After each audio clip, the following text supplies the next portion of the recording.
לפני כמה שנים,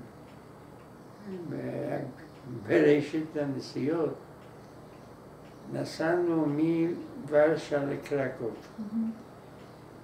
יצאנו ב6:30 בבוקר מוורשה, הגענו ב12:15 בלילה לקרקוב. למה כל כך הרבה? אז קודם כל הדרכים היו מאוד קשות, כמעט ולא ראית אוטו, אבל היית הרבה עגלות עם סוסים. ונסעת, אף פעם את לא יכולת לדעת כמה זמן ייקח לך X קילומטר. כן, כן. אז הגענו אבל בדרך אנחנו נכנסים גם למחנות ולגטאות וכך הלאה. אוקיי. הגענו ב12 בלילה, ב12:15 לקרקוב, הייתי חרוק, כל הגוף כאב לי.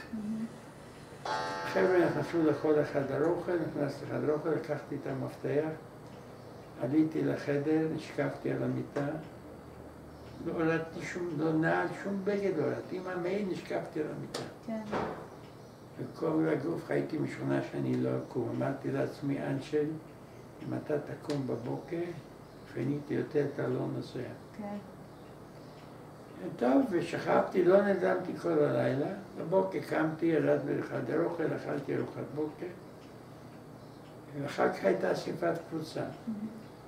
אומר לי מפקד חטיבה, אשר, אני רוצה להגיד לך שאני מרגיש רגשי חרטה, שלא עשיתי מספיק בנושא השואה ביחידות שלי. מבטיח לך מהיום זה יהיה שונה, ויתרה מזאת אני מתחיל לחפש את השורשים שלי.